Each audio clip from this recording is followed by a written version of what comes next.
Molt bones. Doncs avui us volia ensenyar dues pàgines per enviar arxius grans. De vegades hem d'enviar algun arxiu que és molt gran, tipus, imagineu que feu, jo què sé, heu fet fotos d'algun esdeveniment o alguna cosa, o fotos dels vostres productes i els heu d'enviar a algú perquè arregli les fotos o perquè sigui, ¿vale? En definitiva és haver d'enviar un arxiu que sigui molt gran.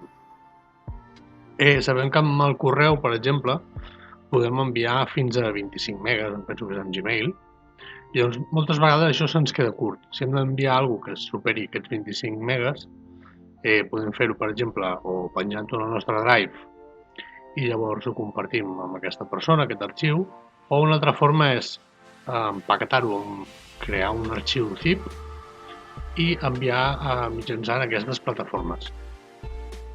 Les que jo conec són la WeTransfer, que aquí cliques aquí i has de seleccionar la carpeta i seleccionar l'arxiu i llavors l'afegiràs, d'acord? Llavors necessitaràs el correu de l'altra persona, el teu correu i el missatge que vulguis enviar. Llavors, un cop ho tinguis tot complert, li dones a enviar i se t'enviarà l'arxiu. Una altra pàgina que he descobert no fa gaire és eDrive, que és pràcticament el mateix, però així com amb WeTransfer pots enviar fins a 2 gigas gratuïtament, amb eDrive, segons aquí ens diu, podem enviar fins a 10 gigas gratuïtament. Vale? I és el mateix. Vull dir, si venim aquí al principi, arrosseguem, cliquem aquí i arrosseguem els arxius que vulguem col·locar, com si volem col·locar diferents tipus d'arxius, vale? Les carpetes no les agafa perquè han d'estar comprimides, i com si voleu arrossegar aquí totes les imatges per separat, vale? I li doneu a enviar, com a mínim poso una imatge,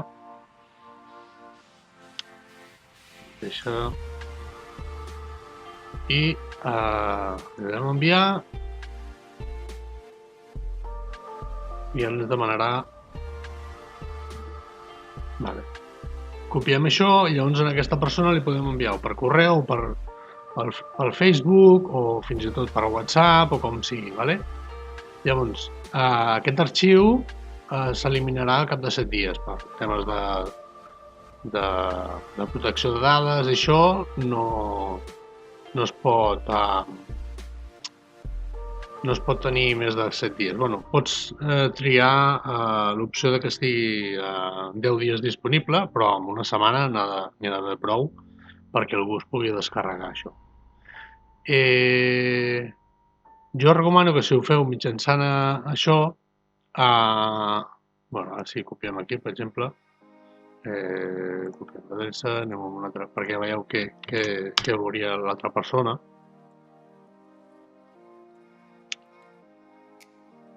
Veiem que ens diu que l'únic que hem de fer és clicar aquí i ja se'ns descarregarà la imatge. Si feu amb coses, això perquè no pesa gaire, però si heu d'enviar un arxiu que pesi molt, és recomanable que ja l'aviseu que ho obri aquest enllaç des de l'ordinador, perquè si ho fa des del mòbil, per exemple, i per error diu, ai, mira, què és? Espera que m'ha enviat. Doncs si es descarrega alguna de 2 gigas li podeu col·lapsar el mòbil. Com que teníem l'opció d'afegir un missatge,